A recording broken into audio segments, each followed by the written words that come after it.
Bonjour à tous et à toutes. Toujours dans une série de prédications où on voit les discussions que Jésus a pu avoir avec différentes personnes. Et aujourd'hui, on va s'arrêter sur un avocat qui est à la recherche, enfin qui fuit, ou plutôt qui est à la recherche d'une échappatoire, qui ne veut pas vraiment répondre à une question.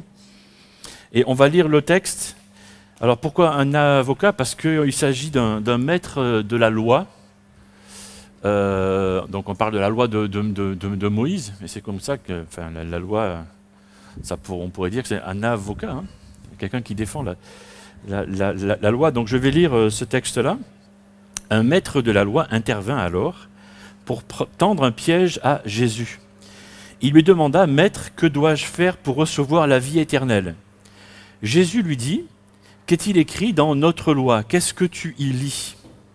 L'homme répondit: « Tu dois aimer le Seigneur ton Dieu de tout ton cœur, de toute ton âme, de toute ta force et de toute ton intelligence, et aussi tu dois aimer ton prochain comme toi-même. » Jésus lui dit alors: « Tu as bien répondu, fais cela et tu vivras. » Mais le maître de la loi voulait justifier sa question et il demanda à Jésus: « Qui est mon prochain ?» Jésus répondit: « Un homme descendait de Jérusalem à Jéricho lorsque des brigands l'attaquèrent, lui prirent tout ce qu'il avait, le battirent et s'en allèrent. Il se trouva qu'un prêtre descendait cette route. Quand il vit l'homme, il passa de l'autre côté de la route et s'éloigna. De même, un lévite, c'est un employé du temple. Hein, ça peut être aussi bien quelqu'un qui fait le ménage ou quelqu'un qui chante, ou quelqu'un qui danse, ou quelqu'un qui fait les réparations dans le temple, en fait. Hein. Donc un lévite arriva à cet endroit, il vit l'homme, passa de l'autre côté de la route et s'éloigna. Quand un Samaritain, les Samaritains, je m'arrête là aussi, c'était vraiment ceux que les Juifs détestaient au plus, c'était des étrangers, mais les pires étrangers qu'il y avait pour les Juifs. Hein. Voilà. Donc un Samaritain qui voyageait par là arriva près du blessé. Quand il le vit, il s'en approcha encore plus, blessures, et les recouvrit de panspettes, et le mena dans un hôtel où il prit soin de lui. Lorsque je passerai par ici, je te paierai mousse pour lui. Jésus, ces trois te semblent avoir été le prochain de l'homme attaqué par les brigands? Le maître de la loi répondit. Jésus lui dit alors: va. C'est encore une des rencontres, une des discussions intéressantes que Jésus a pu avoir. Un expert de la loi, un avocat, si on peut l'appeler comme ça, qui demande voilà, à Jésus qu'est-ce qu'il faut faire pour hériter de la vie éternelle. Voilà, ce n'est pas le premier qui pose cette question hein, à Jésus, mais Jésus pas souvent, mais de temps en temps, ne répond pas directement à la question posée.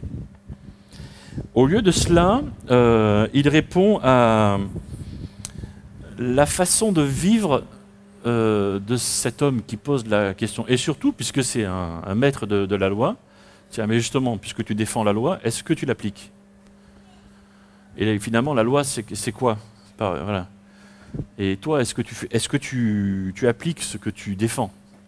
C'est un peu ça ce que Jésus répond. Et l'avocat, quand il donne sa réponse, il donne une bonne réponse. Et tout porte à croire qu'il avait été là lorsque un autre homme a posé cette question et que Jésus a répondu, parce qu'il fait la même réponse.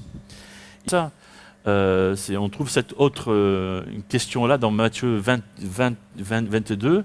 Jésus dit: tu dois aimer le Seigneur, c'est là le commandement le plus grand et le plus important. Et voici le second, qui est d'une importance. Cet homme-là avait été présent là, ce qui se passait.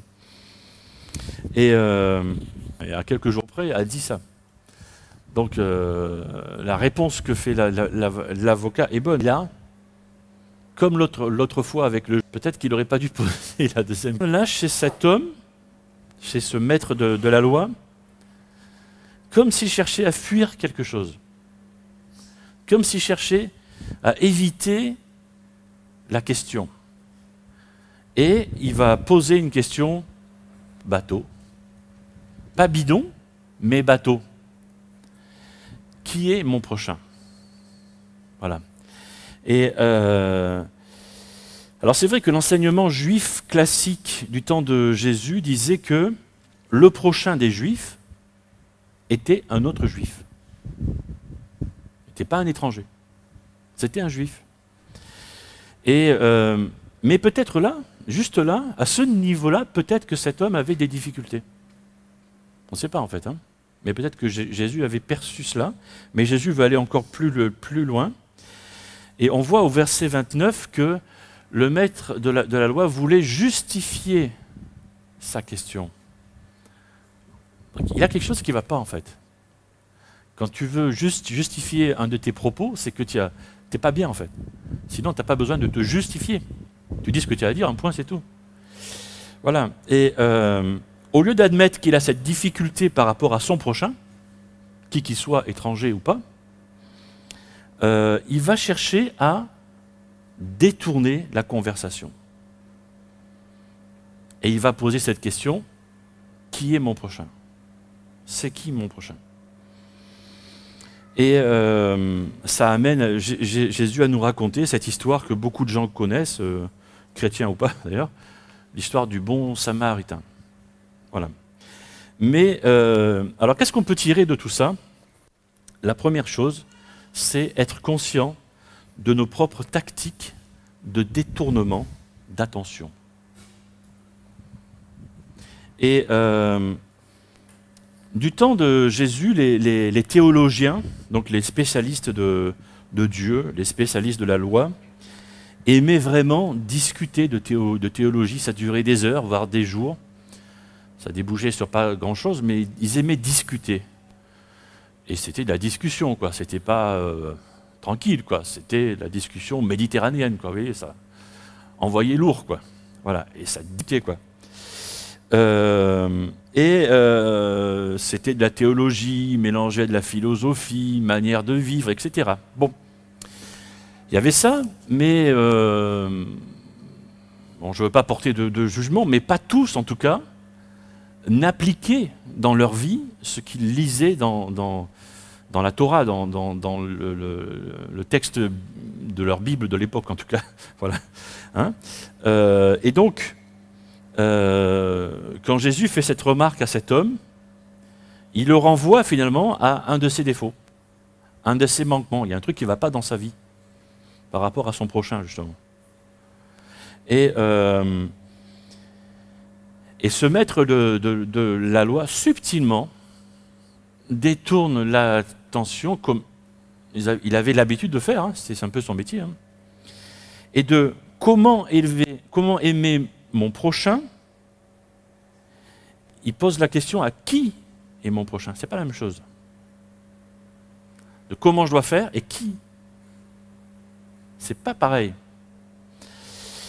Une autre fois, Jésus rencontre une femme étrangère qui rencontre auprès d'un puits. Et lui et elle ont une conversation sur l'eau, sur la vie, etc. Et brusquement, Jésus lui demande d'appeler son mari. Je ne sais pas trop pourquoi il fait ça. Enfin si, on sait, parce qu'elle a des problèmes par rapport à ça. Elle a eu 5 maris, et le mari qu'elle a n'est pas son mari, ils vivent en concubinage, etc. Bref. Et la femme dit ça au moment où Jésus pose cette question, parce que Jésus connaît des choses sur elle, ils ne se sont jamais rencontrés avant, et Jésus dit des choses sur elle. Et elle lui dit, Maître, je vois que tu es un prophète, puisqu'elle sait des choses sur elle, et ils ne se sont jamais rencontrés avant. Et il dit, nos ancêtres samaritains ont adoré Dieu sur cette montagne, il y avait un problème. Là, les Samaritains, c'est une Samaritaine, ils avaient aussi construit un autre temple, et voilà, il y avait de la concurrence entre le temple de Jérusalem et le temple sur la montagne d'en face, grosso modo, voilà. Et voilà, mais vous, les Juifs, vous dites que l'endroit où on doit adorer Dieu est à Jérusalem. Voilà une question qui est importante. Voilà le choix qu'elle a fait pour détourner l'attention. Jésus est en train de lui dire, ta vie personnelle, sentimentale, conjugale, sociale même, ne va pas. Et elle rebondit sur le fait que le gars qui est en face d'elle lui dit des choses que personne ne lui a jamais dit. Tiens, un prophète, eh ben justement, on va discuter. Comment ça se fait que vous les Juifs, vous adorez là, et nous les Samaritains, on adore là? Comment ça se fait? Ça ne vous rappelle pas un genre de conversation qu'on a avec d'autres personnes quand on essaye de parler de Dieu?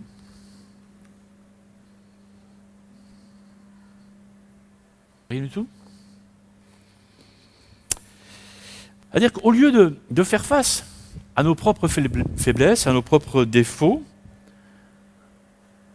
les gens changent de sujet et vont orienter vers des débats beaucoup plus grands, auxquels on ne peut pas grand-chose, en fait, nous, à notre niveau, parce qu'on est minuscule, on est tout petit, et peut-être qu'on ne connaît rien aussi, et on a peut-être juste lu quelques trucs, ou on sait peut-être des choses, mais voilà. Et si on sait des choses, on peut débattre pendant des heures ou des jours, et finalement ne pas tomber d'accord, et on évite le sujet important. Par exemple, vous croisez quelqu'un que vous connaissez, ou je ne sais pas, vous ne connaissez pas, et vous lui demandez, tu crois en Dieu, toi? Il vous répond, ah, moi je suis catholique, ah, moi je suis protestant, moi je suis musulman. Non, ce n'est pas la question en fait. La question c'est, est-ce que toi, tu crois en Dieu?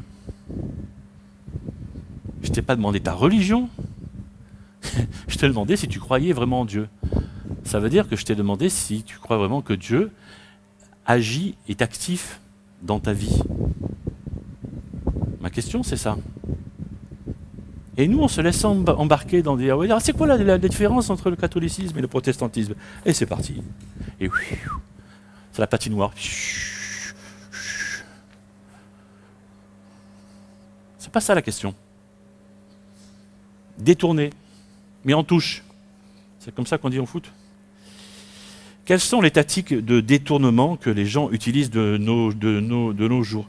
J'en ai relevé 1, 2, 3, 4, 5, mais il y en a sûrement plus. D'abord, on va discuter sur les points mineurs, des petites choses. Voilà, comme sur des points de détail, comme a fait cet homme-là, l'expert juridique. Voilà, mon prochain, c'est qui? Voilà, au lieu voilà, il a changé de mot. Voilà. Et puis, ensuite, on change de sujet, comme je viens de dire. Voilà, quand on voit que on est en train de discuter par rapport à un truc qui va nous toucher personnellement, on va parler d'autre chose. Ça, c'est facile. On est très doué pour faire ça. Ou alors, un truc qui est encore plus facile, c'est qu'on va se concentrer sur les défauts des autres. C'est-à-dire que si je suis en train de parler avec quelqu'un et j'essaie de lui dire qu'il y a un truc dans sa vie qui cloche un peu, ah oui, mais c'est vrai, moi j'ai ça dans ma vie, mais tu sais, machin, il fait ceci, cela. Je m'en fous de machin, en fait. Je suis en train de parler de toi. On ne fait pas ça. C'est difficile à faire, d'ailleurs. C'est très, très dur. À revenir vers la personne avec qui on est en train de parler. C'est dur, hein? Ou alors, il y a un autre truc. Alors ça, on est doué ou on n'est pas doué. Alors, soit on fait le clown, c'est-à-dire qu'on prend la plaisanterie, on envoie une vanne, une blague. Oh, mais ouais, machin, c'est pas grave, et on passe à autre chose. T'as vu, il fait beau aujourd'hui, il va pleuvoir demain. T'as vu le gouvernement? Voilà, le gouvernement, on a tous des choses à redire. Hein. Qu'on soit de droite, de gauche, écolo, tout ce que vous voulez, on a tous des choses à dire. Pas de problème. Et on glisse. Allez, on surfe là-dessus. C'est parti. Alors qu'on n'était pas en train de discuter de ça. On fait le clown. Vous savez que derrière chaque clown, il y a quelqu'un qui a un problème, en fait. Hein. Voilà, on le sait. Hein. L'autre chose, c'est la victime. On fait ou on joue la victime. Alors c'est quoi ça? C'est ah ouais, effectivement, j'ai ce problème et tu comprends. Tu comprends. Ça commence comme ça, généralement. Tu comprends? C'est pas ma faute. C'est pas ma faute. Tu comprends? C'est pas ma faute. tu comprends? J'ai été élevé comme ça. Ouais. Tu as en face de toi quelqu'un qui a ton âge. J'ai en face de moi quelqu'un qui a mon âge. 52 ans, tu vois. Qui a le temps un peu de faire le ménage dans sa vie, mais bon. Voilà. Ou c'est pas ma faute, c'est la société. Waouh! Wouh! Ok. C'est quand que tu prends tes responsabilités, quoi. C'est quand que tu grandis un peu. Ma question, pour vous comme pour moi, c'est quelle est ta tactique de détournement à toi? C'est quoi que tu utilises à toi quand le Seigneur vient te voir, par un frère, par une sœur, par quelqu'un, et te fait remarquer qu'il y a un truc qui ne va pas dans ta vie? Qu'est-ce que tu dis? Qu'est-ce que tu utilises? Il y a d'autres choses. Hein. Moi, j'ai répertorié 5 façons de faire, mais il y en a sûrement d'autres. Hein. Voilà. Qu'est-ce que toi, tu utilises pour éviter le sujet? Alors, le truc quand même, et là, je ne veux pas trop nous charger ce matin, c'est qu'on n'est pas toujours conscient de ça. Voilà. Trop tard, maintenant vous l'êtes, parce que je vous l'ai dit. Voilà, il suffit qu'on soit alerté, donc qu'on est capable de faire ça pour la prochaine fois, se dire « Ah, mais je ne suis pas en train d'éviter le sujet là ». Voilà. Parce que ça fait partie de notre nature quand on est repris de beauté en touche. Voilà. Et voilà, il suffit juste d'être alerte un peu avec ça. Parce que c'est quoi le truc avec Dieu par rapport à nos erreurs, à nos fautes, à nos péchés, comme dit la Bible? Parce que, est-ce que vous pensez que ce que vous faites, ce qu'on fait, que Dieu n'aime pas? Vous pensez que Dieu ne sait pas? Dieu le sait. Dieu sait toutes choses. Ce que Dieu attend de nous, c'est qu'on soit vrai avec nous-mêmes pour être vrai avec lui.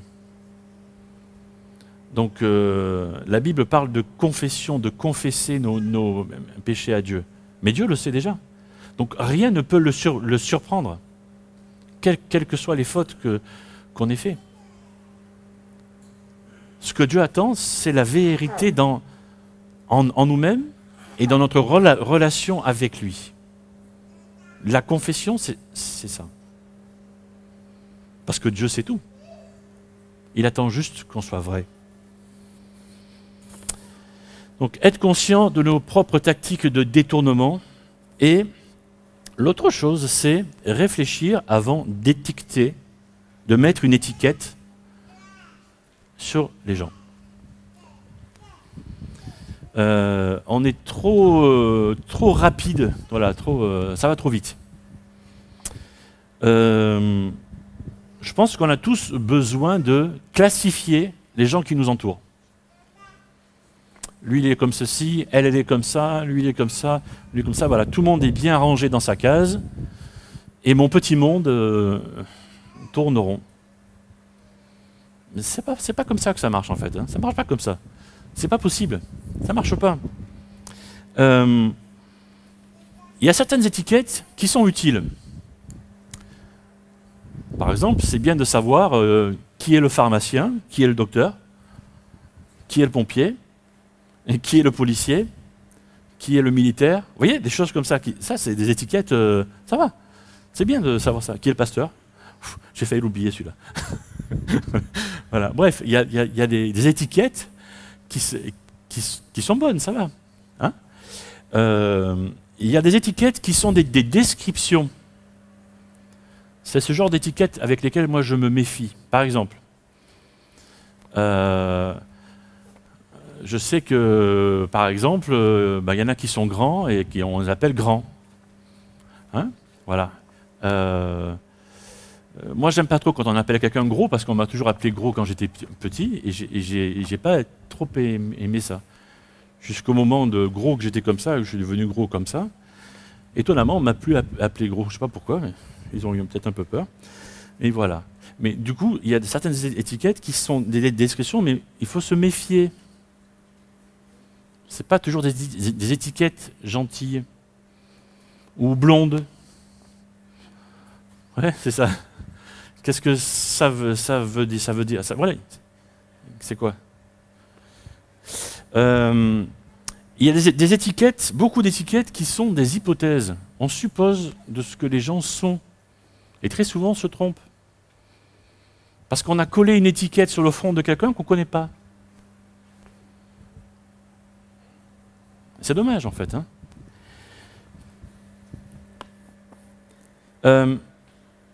Qu'est-ce que les gens pensent aujourd'hui quand vous dites... ils entendent les mots, c'est des étiquettes, jeunes de banlieue ou jeunes de cité. Comment on réagit par rapport à ça? Ou étranger? Ou banquier? J'en ai un meilleur encore. Récepteur des impôts. On sourit avec ça. Et voilà, ce sont des étiquettes, étrangement. Pourtant, quoi? C'est des jeunes, des hommes, des femmes, qui sont ce qu'ils sont par rapport à l'endroit où ils habitent ou par rapport à un métier qu'ils exercent, et quoi? Et alors? Ils sont peut-être sympathiques, comme vous et moi, ou pas. Mais oui, et alors? Le truc, c'est que on a mis des étiquettes sur des gens, on a classifié tous ces gens. Pourquoi faire? Pour savoir si on peut les accepter ou les exclure. Peut-être que le mieux, ça serait d'avoir une feuille comme ça, avec la photo de tous les gens qu'on fréquente, et puis comme ça on mettrait des croix rouges dessus. Des croix rouges dessus, pour ceux qu'on ne veut pas, et puis on entoure avec un cœur ceux qu'on veut. Donc vous voyez le truc? Non mais c'est stupide. Non, je suis d'accord. Mais les étiquettes, c'est un peu ça. C'est ce qu'on fait. On le fait verbalement ou dans notre pensée. Jésus, lui, bouleverse ce concept-là. Il envoie tout en l'air. Voilà, il met vraiment un coup de pied là-dedans et fait du héros de son histoire l'étranger qui était vraiment détesté. Et il dit ton prochain, celui que tu dois aimer, celui que tu dois aider, c'est lui. Il renverse tout. Donc avant de mettre une prochaine étiquette sur une prochaine personne, parce que là maintenant c'est un peu tard pour les autres, quoi qu'on peut faire des choses quand même. Mais on va peut-être s'arrêter et se demander si cette étiquette n'est pas un peu comme du bois qu'on met dans notre chaudière pour alimenter toutes tous nos préjugés sur les autres. Tout ce qu'on suppose qu'ils sont, et qui est souvent faux en fait. Une troisième chose, transformer nos paroles en actions. Jésus est vraiment royal dans sa façon dont il prend en compte cette situation. L'auteur, là, celui qui écrit le texte, dit que l'avocat, le maître de la loi, voulait piéger Jésus. Un maître de la loi intervint pour tendre un piège à Jésus. Son but, c'était ça. C'était un stratagème qu'utilisaient donc les ennemis de Jésus en lui posant des questions théologiques ou pratiques, parce que ils voulaient que Jésus, à un moment, dise une bêtise et qu'il puisse l'accuser et le faire enfermer, voire pire, le tuer. Mais Jésus sent le piège, et alors que cet homme se présente de la part d'un groupe d'hommes, et Jésus revient à cet homme-là qui est en face de lui et vient à son problème, à lui. Et il lui dit, ce qui a été bon pour lui, celui-ci a été bon pour lui, toi fais la même chose. La question de ce matin, quel genre de prochain tu es? Quel genre de prochain nous sommes pour les autres? Est-ce que tu te serais arrêté sur cette route? pour aider cet homme à moitié mort. C'est le genre d'action qui définit vraiment qui on est. C'est dans l'action que vraiment on sait qui on est. Vous savez, les gens qui disent « moi je », ça fait penser à un homme politique, non? Bref, moi je, mais c'est dans l'action qu'on voit vraiment qui on est. Les paroles, c'est bien, mais les actions, c'est mieux. Et c'est en fonction de ce qu'on fait que les autres peuvent dire qui on est. Et pas nous. C'est pas tout à fait la même chose, en fait. Hein. Alors, quel genre de prochain tu es pour les autres?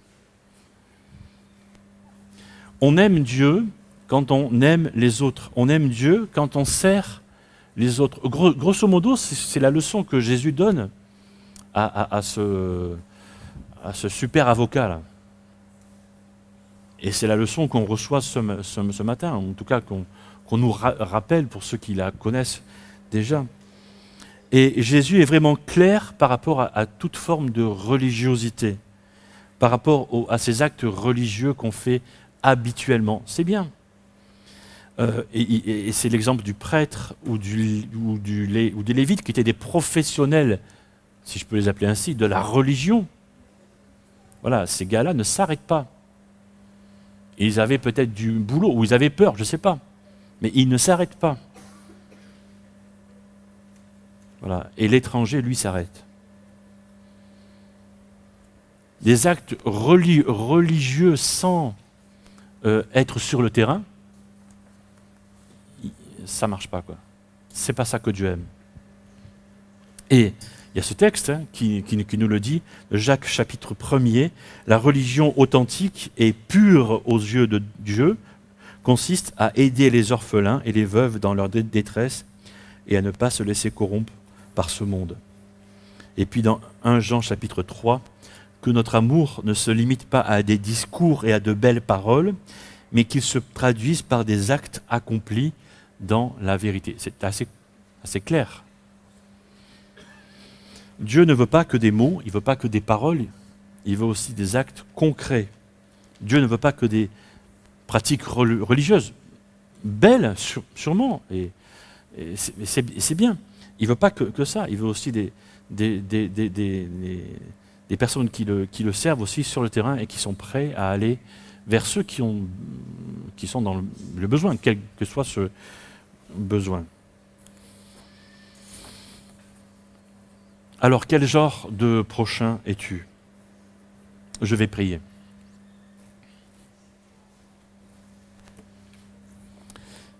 Seigneur, merci, parce que ce matin, par cette histoire du bon Samaritain, Seigneur Jésus, que tu as raconté à ce défenseur de la loi de Moïse, tu nous as rappelé des choses essentielles.